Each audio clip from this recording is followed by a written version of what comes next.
আসসালামু আলাইকুম। অবিরাম বাংলা সংবাদে সবাইকে স্বাগত জানাচ্ছি আমি চিন্তিয়া হক। শুরুতেই বিআরবি কেবল সংবাদ শিরোনাম। আজ শহীদ বুদ্ধিজীবী দিবস। মিরপুর স্মৃতিসৌধে রাষ্ট্রপতি ও প্রধান উপদেষ্টার শ্রদ্ধা নিবেদন। সবাইকে সাথে নিয়ে বৈষম্যহীন দেশ গড়ার প্রত্যয়।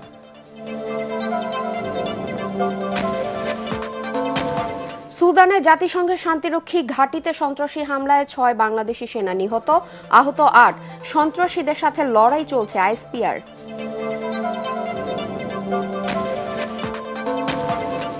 এভারকেয়ার হাসপাতালে চিকিৎসাধীন ওসমান হাদির অবস্থা স্থিতিশীল। হামলাকারীদের ধরতে ৫০ লাখ টাকার পুরস্কার ঘোষণা সরকারের।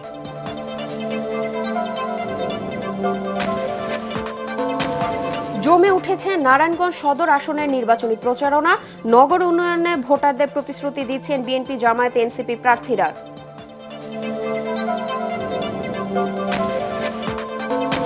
এবং খুলনার জোড়াগেট এলাকায় আগ্নেয়াস্ত্র তৈরির কারখানা থেকে ৩ জন গ্রেফতার। প্রায় ৩০টি জোট অস্ত্র তৈরি সরঞ্জাম ও ছাঁচ জব্দ। আজ শহীদ বুদ্ধিজীবী দিবস। মুক্তিযুদ্ধের বিজয় যখন নিশ্চিত, তখন পাকিস্তানি হানাদার বাহিনী ও তাদের দোসররা পরিকল্পিতভাবে হত্যা করে দেশের শ্রেষ্ঠ সন্তান, শিক্ষক, লেখক, সাংবাদিক, চিকিৎসক ও চিন্তাবিদদের। দিবসটি উপলক্ষে মিরপুর শহীদ বুদ্ধিজীবী স্মৃতিসৌধে শ্রদ্ধা নিবেদন করেছেন রাষ্ট্রপতি মোহাম্মদ শাহাবুদ্দিন ও প্রধান উপদেষ্টা ডক্টর মোহাম্মদ ইউনূস। শ্রদ্ধা নিবেদন শেষে মুক্তিযুদ্ধ বিষয়ক উপদেষ্টা ফারুকী আজম বলেন, নতুন বাংলাদেশ গড়ে তোলাই হবে শহীদ বুদ্ধিজীবী দিবসে আমাদের প্রত্যয়। বিস্তারিত ইয়াসিন রানা রিপোর্টে। 14 ডিসেম্বর জাতির ইতিহাসে এক গভীর বেদনা ও শোকের দিন। বিজয়ের ঠিক দুদিন আগে জাতিকে মেধাশূন্য করতে চালানো হয় পরিকল্পিত হত্যাযজ্ঞ। জাতির সূর্য সন্তানদের হত্যা করে ফেলে রাখা হয় রায়ের বাজার ও মিরপুর বধ্যভূমি সহ বিভিন্ন স্থানে। জাতির এই মেধাবী সন্তানদের গভীর শ্রদ্ধা ও কৃতজ্ঞতায় স্মরণ করছে পুরো দেশ। দিবসটি উপলক্ষে সকাল ৭টায় মিরপুর শহীদ বুদ্ধিজীবী স্মৃতিসৌধে শ্রদ্ধা নিবেদন করেন রাষ্ট্রপতি মোহাম্মদ শাহাবুদ্দিন। এ সময় কিছুক্ষণ নীরবে দাঁড়িয়ে থাকেন তিনি। এরপর সকাল ৭টা১৫ ফুল দিয়ে শহীদ বুদ্ধিজীবীদের প্রতি শ্রদ্ধা জানান প্রধান উপদেষ্টা ডক্টর মোহাম্মদ ইউনূস। কিছুক্ষণ নীরবে দাঁড়িয়ে থাকেন তিনি। এ সময় বিউগলে বেজে ওঠে করুণ সুর।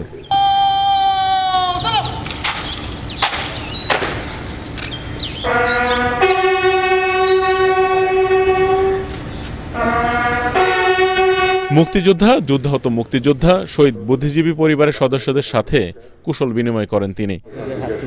প্রধান উপদেষ্টার পর শ্রদ্ধা নিবেদন করেন প্রধান বিচারপতি সৈয়দ রেফাত আহমেদ। মুক্তিযোদ্ধা, যুদ্ধাহত মুক্তিযোদ্ধা, শহীদ বুদ্ধিজীবী পরিবারের সদস্যদের নিয়ে শ্রদ্ধা নিবেদন করেন মুক্তিযুদ্ধ বিষয়ক উপদেষ্টা ফারুকী আজম। উপদেষ্টা পরিষদের পক্ষ থেকে শ্রদ্ধা জানান শিল্প উপদেষ্টা আদিলুর রহমান খান। শ্রদ্ধা নিবেদন শেষে মুক্তিযুদ্ধ বিষয়ক উপদেষ্টা বলেন, সবাইকে সাথে নিয়ে বৈষম্যহীন দেশ গড়তে চান তারা।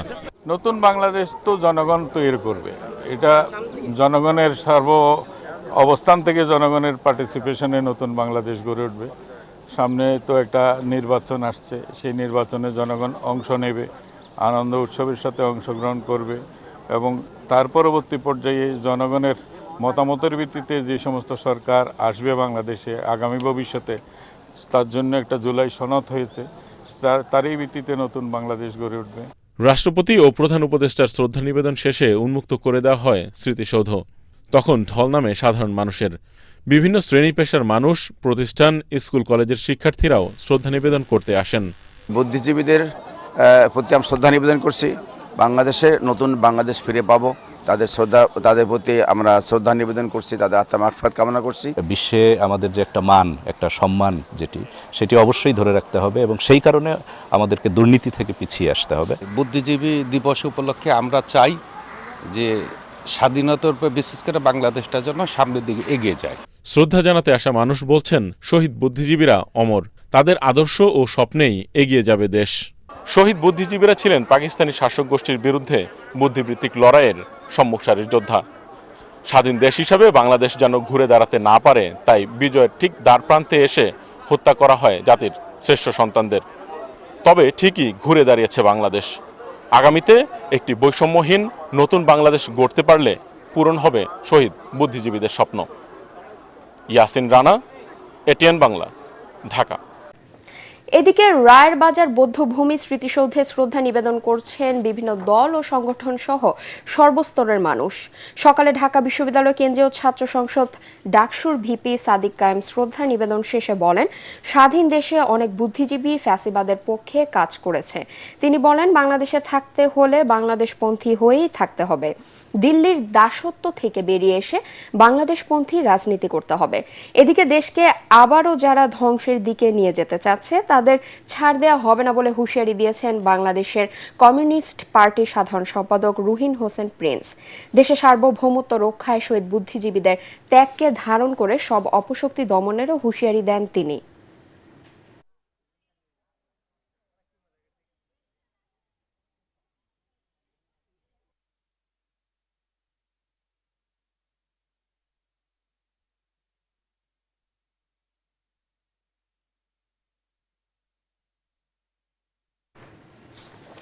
রাষ্ট্রপতি ও প্রধান উপদেষ্টা শ্রদ্ধা নিবেদনের পর মিরপুরের শহীদ বুদ্ধিজীবী স্মৃতিসৌধে সর্বস্তরের মানুষের ঢল নেমেছে। এই মুহূর্তে সেখানে আছেন সহকর্মী তরিক ইসলাম। সরাসরি চলে যাচ্ছি তার কাছে। তরিক, স্মৃতিসৌধে মানুষের উপস্থিতি এবং উচ্ছ্বাস কেমন দেখছেন?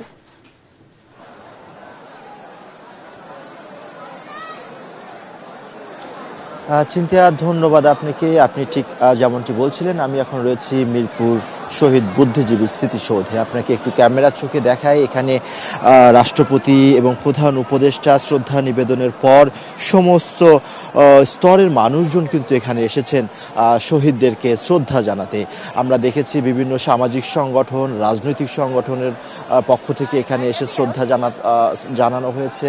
আপনাকে জানিয়ে রাখি, 1971 সালে যখন বাঙালির বিজয় একেবারে সন্নিকটে, অর্থাৎ খুব কাছাকাছি চলে আসে, ঠিক তখনই জাতির সূর্য সন্তানদের কিন্তু বেছে বেছে জাতির সূর্য সন্তানদেরকে হত্যা করা হয়। অর্থাৎ এই জাতিজাত মেধা শূন্য হয়ে যায়, এই জাতিজাত পরবর্তীতে মাথা তুলে দাঁড়াতে না পারে। সেই জন্যই পাকিস্তানি পাক হানাদার বাহিনী তাদের নীল নকশার অংশ হিসেবে এই ডাক্তার, চিকিৎসক, সাংবাদিক, বুদ্ধিজীবী যারা ছিলেন তাদেরকে নৃশংসভাবে হত্যা করে এবং এই মিরপুর শহীদ বুদ্ধিজীবী স্মৃতিসৌধ এবং রায়ের বাজার যে স্মৃতিসৌধ, সেখানে তাদেরকে গণকবর দেওয়া হয়। স্বাধীনতা 54 বছর পর আজও কিন্তু জাতি এবং সর্বস্তরের মানুষ কিন্তু এখানে আসছেন, তাদেরকে জাতির যে সূর্য সন্তান রয়েছে তাদেরকে শ্রদ্ধা জানাচ্ছেন। আমরা এখানে দেখেছি সকালে বিভিন্ন রাজনৈতিক দলের নেতারা এসেছিলেন। এখানে বিএনপির পক্ষ থেকে মির্জা ফখরুল ইসলাম এসে এখানে শ্রদ্ধা নিবেদন করেছেন এবং তিনি বলেছেন যে কোনোভাবেই এই যে গণতান্ত্রিক যে অগ্রযাত্রা, সেই অগ্রযাত্রাকে তা ব্যাহত হতে দেওয়া যাবে না।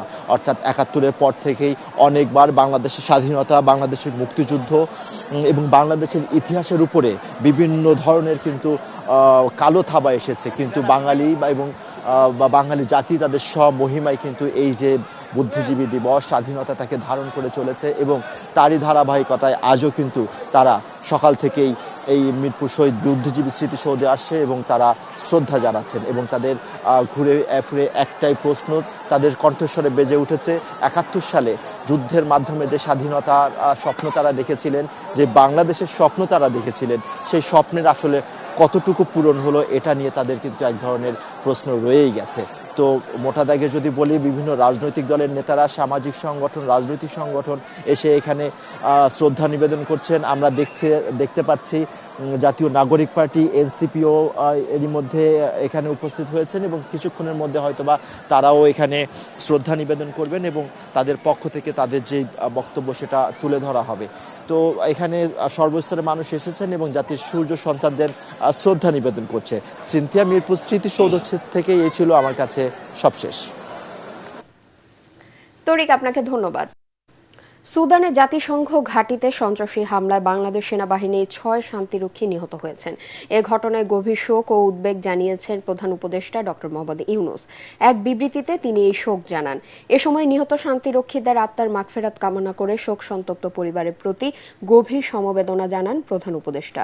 একই সঙ্গে আহত শান্তিরক্ষীদের দ্রুত আরোগ্য চান তিনি। এর আগে বাংলাদেশ সেনাবাহিনী 6 শান্তিরক্ষী নিহতের খবর জানায় আন্তঃবাহিনী জনসংযোগ পরিদপ্তর ISPR। পরিচালক লেফটেন্যান্ট কর্নেল সামিউদ্দৌলা চৌধুরীর সই করা এক বিবৃতিতে জানানো হয়, সুদানের আবেইতে সন্ত্রাসীদের জাতিসংঘ ঘাঁটি আক্রমণে বাংলাদেশ সেনাবাহিনীর 6 জন শান্তিরক্ষী নিহত হয়েছে এবং 8 জন আহত হয়েছেন। সেখানে লড়াই চলমান রয়েছে বলেও জানায় আইএসপিআর। ইনকিলাব মঞ্চের মুখপাত্র ও ঢাকা ৮ আসনের সম্ভাব্য স্বতন্ত্র প্রার্থী শরীফ ওসমান হাদির অবস্থা স্থিতিশীল বলে জানিয়েছে মেডিকেল বোর্ড। বিজয়নগরে গুলিবিদ্ধ হওয়ার পর তার শারীরিক অবস্থা সংকটাপন্ন থাকায় তাকে নিবিড় 72 ঘণ্টা পর্যবেক্ষণে রাখা হয়েছে। ঘটনার পর শুরু হয়েছে জোরালো তদন্ত। হামলাকারীদের ধরতে ঘোষণা করা হয়েছে পুরস্কার। নির্বাচনের আগে এমন হামলায় অস্থির দেশের রাজনৈতিক অঙ্গন। অনেকের অভিযোগ এর পেছনে হাত রয়েছে পতিত আওয়ামী লীগের। হাদির ওপর হামলাকারীদের ধরতে 50 লাখ টাকা পুরস্কার ঘোষণা করেছেন স্বরাষ্ট্র উপদেষ্টা জাহাঙ্গীর আলম চৌধুরী।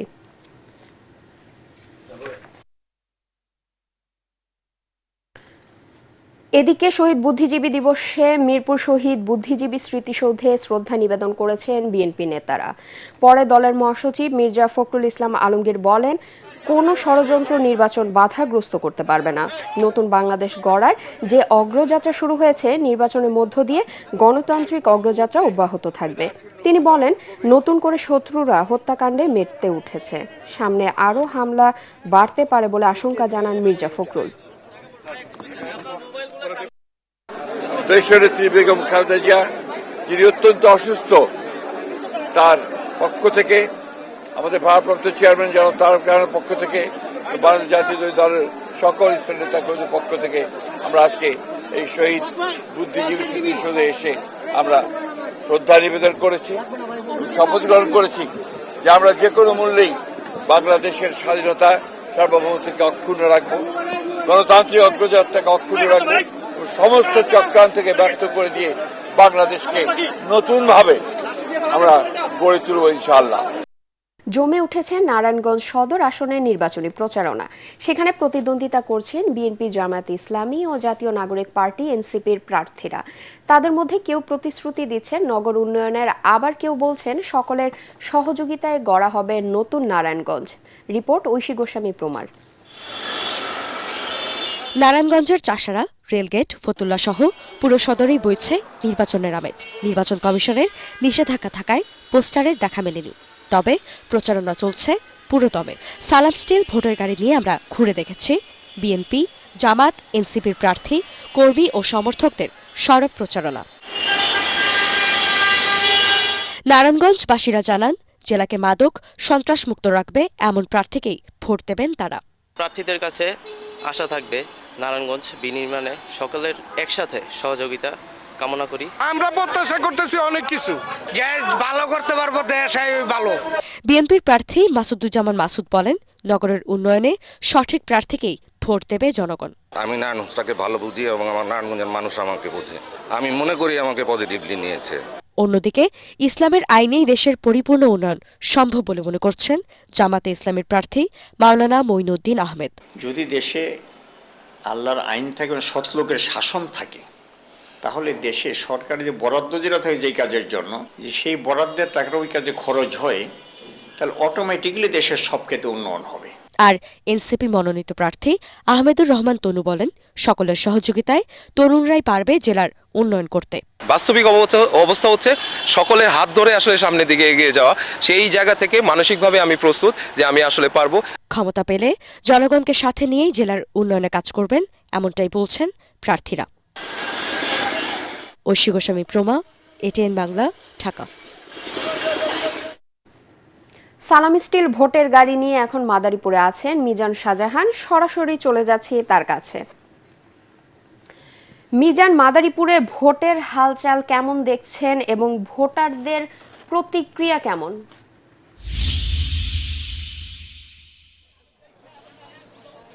চিন্তি, আপনাকে ধন্যবাদ। আমি এই মুহূর্তে সালাম স্টিল ভোটের গাড়ি নিয়ে আছি মাদারীপুর সদরে। আপনাকে জানিয়ে রাখি যে মাদারীপুরে মোট 3টি নির্বাচনী আসন রয়েছে। একটি হচ্ছে মাদারীপুর সদর ও রাজৌর নিয়ে গঠিত, অন্যটি হচ্ছে কালকিনি উপজেলা ও এবং ডাসার নিয়ে গঠিত। এর বাইরে শিবচর নিয়ে অর্থাৎ একদম পদ্মার পাড়ের উপজেলা শিবচর নিয়ে আরেকটি সংসদীয় আসন গঠিত। এই 3টি আসনেই নির্বাচনী প্রচারণা এরই মধ্যে জমে উঠেছে এবং প্রার্থীদের মধ্যে যদি আমি আপনাকে বলি তাহলে ব্যাপক উৎসাহ উদ্দীপনা যেরকম প্রার্থীদের মধ্যে দেখা যাচ্ছে, একইভাবে এখানে যারা ভোটার রয়েছেন তাদের মধ্যেও উৎসাহ উদ্দীপনা রয়েছে। চিন্তা আমি ভোটারদের সঙ্গে কথা বলে জানার চেষ্টা করেছিলাম যে তারা কি ভাবছেন।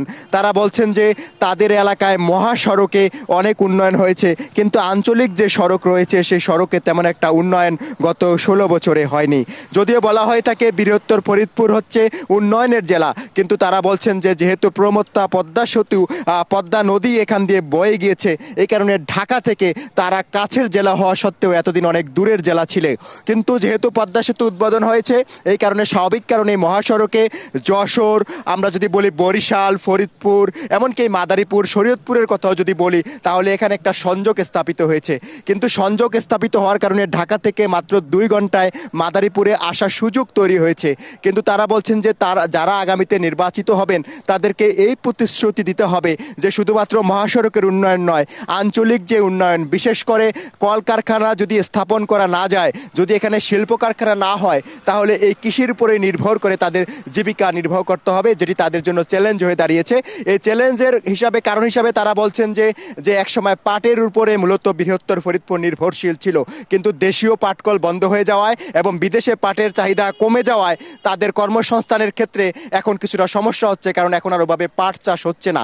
এই কারণে মাদারীপুরবাসী যেটি বলছেন যে তারা আগামীতে এমন একজন সংসদ সদস্যকে নির্বাচিত করতে চান যারা তাদের স্বার্থে কথা বলবেন, যারা দলকারা হবেন না। সালাম স্টিল ভোটের গাড়ি নিয়ে মাদারীপুর থেকে এই ছিল আমার কাছে সবশেষ খবর। চিন্তা আমি আপনাকে জানিয়ে রাখি যে মাদারীপুরের 3টি আসন আজকে সারাদিন আমি ঘুরে ঘুরে দেখব এবং এই বিষয়ে পরবর্তী সংবাদে আপনাকে আরও বিস্তারিত জানাতে পারবো। চিন্তিয়া। সালাম স্টিল ভোটের গাড়ি নিয়ে আরও খবর থাকছে সংবাদের পরের অংশে। খুলনার জোড়াগেট এলাকায় আগ্নেয়াস্ত্র তৈরি সরঞ্জাম সহ একটি কারখানা থেকে 3 জনকে গ্রেফতার করেছে খুলনা মেট্রোপলিটন পুলিশ।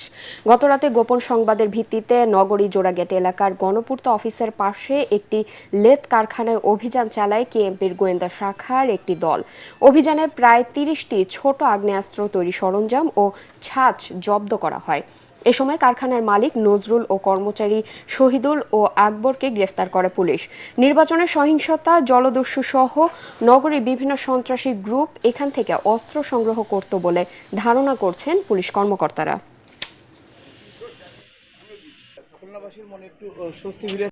বিভিন্ন অস্ত্রের বিভিন্ন যন্ত্রাংশ উদ্ধার করা হয়েছে এবং যে যন্ত্রাংশগুলো যে ছাঁচের মধ্যে তৈরি করা হয় সেই ছাঁচগুলো আমরা উদ্ধার করেছি এবং যেখানে ফিনিশিং দেওয়া হয় সেখানেও আমরা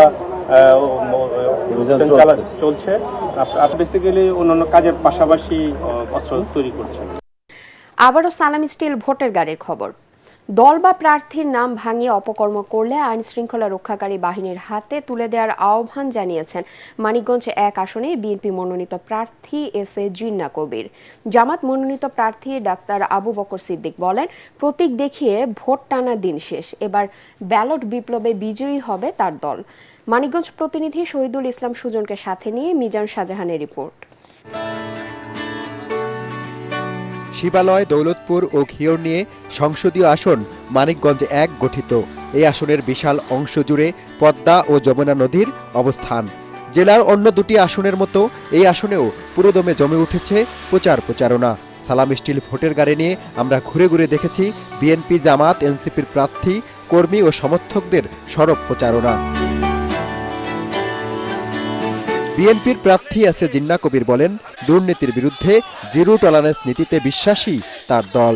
মানিকগঞ্জ জেলা বিএনপির নেতৃত্বে সকল ধর্মের মানুষ, সকল ধর্মের ভোটাররা আজকে ঐক্যবদ্ধ মানিকগঞ্জ জেলাকে একটি অসাম্প্রদায়িক জেলা হিসাবে এবং আগামীতে একটি সুখী সমৃদ্ধ জেলা হিসেবে গড়ে তোলার জন্য আমি অভিভূত যে আমার ভোটাররা আজকে কর্মী হয়ে গেছে। জয়ের ব্যাপারে শতভাগ আশাবাদী জামাতের প্রার্থী আবু বকর সিদ্দিক। যদি আমি নির্বাচিত হতে পারি, বাংলাদেশ জামাত ইসলাম ক্ষমতায় আসে, তাহলে আমরা যমুনার পাড় থেকে হরিরামপুর এবং আমাদের দৌলতপুর টোটাল এরিয়াটাকে আমরা স্থায়ী একটা বেড়িবাঁধের ব্যবস্থা করব এবং সেই বেড়িবাঁধ হবে, সার্ট দিয়ে বিভিন্ন রেস্টুরেন্ট থাকবে, একটা পর্যটন নগরী হিসাবে গড়ে তুলব। ঢাকার পাশের জেলা হলেও শিল্প নগরী হয়ে উঠতে না পারার আক্ষেপ আছে মানিকগঞ্জবাসীর। যদিও জাতীয় পার্টি থেকে শুরু করে বিএনপি ও আওয়ামী লীগ আমলে মন্ত্রী, চিফ হুইপ পেয়েছেন এ জেলার বাসিন্দারা। নির্বাচনী প্রচারণায় প্রার্থী, কর্মী ও তাদের সমর্থকরা যখন ব্যস্ত সময় পার করছেন, তখন এই ভোট নিয়ে আগ্রহ নেই সমাজের একটি অংশের। এসব মানুষ সমাজের সুবিধাবঞ্চিত, দিন এনে দিন খায়। তাদের বেশিরভাগেরই বসবাস এই মানিকগঞ্জের পদ্মা ও যমুনার চরাঞ্চলে। সচেতন মহল বলছেন, এসব সুবিধাবঞ্চিত মানুষদের নিয়ে ভাবার সময় এসেছে। মিজান শাহজাহান, এটিএন বাংলা, মানিকগঞ্জ।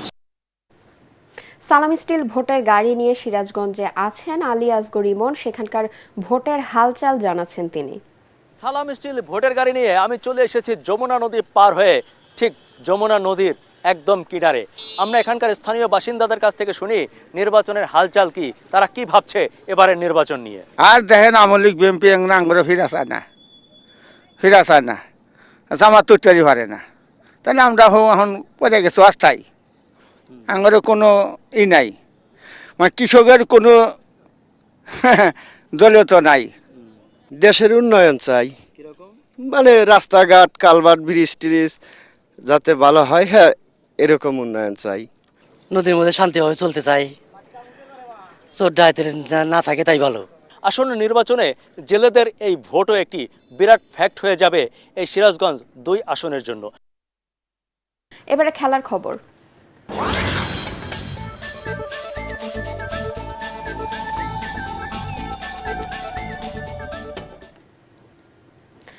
এল ক্লাসিকোয় রিয়াল মাদ্রিদের কাছে হারই যেন তাতিয়ে দিয়েছে বার্সেলোনাকে। এরপর থেকে লা লিগায় তারা টানা 7 ম্যাচে জয় পেয়েছে। এক পেশে দাপট দেখিয়ে ওসাসুনাকে 2-0 ব্যবধানে পরাজিত করেছে কাতালানরা।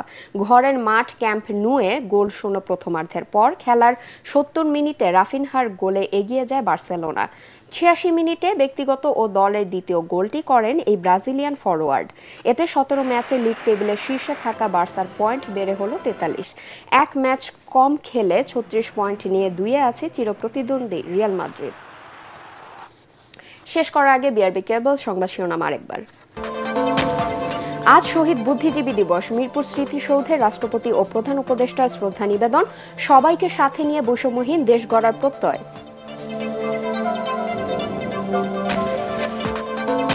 সুদানে জাতিসংঘের শান্তিরক্ষী ঘাঁটিতে সন্ত্রাসী হামলায় 6 বাংলাদেশি সেনা নিহত, আহত 8। সন্ত্রাসীদের সাথে লড়াই চলছে আইএসপিআর।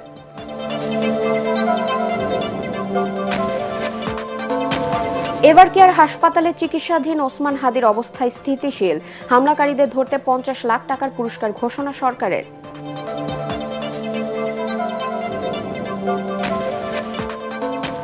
জমে উঠেছে নারায়ণগঞ্জ সদর আসনের নির্বাচনী প্রচারণা। নগর উন্নয়নে ভোটারদের প্রতিশ্রুতি দিচ্ছেন বিএনপি, জামায়াত, এনসিপি প্রার্থীরা।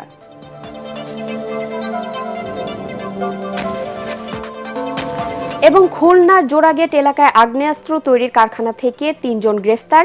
প্রায় 30টি ছোট অস্ত্র তৈরি সরঞ্জাম ও ছাঁচ জব্দ।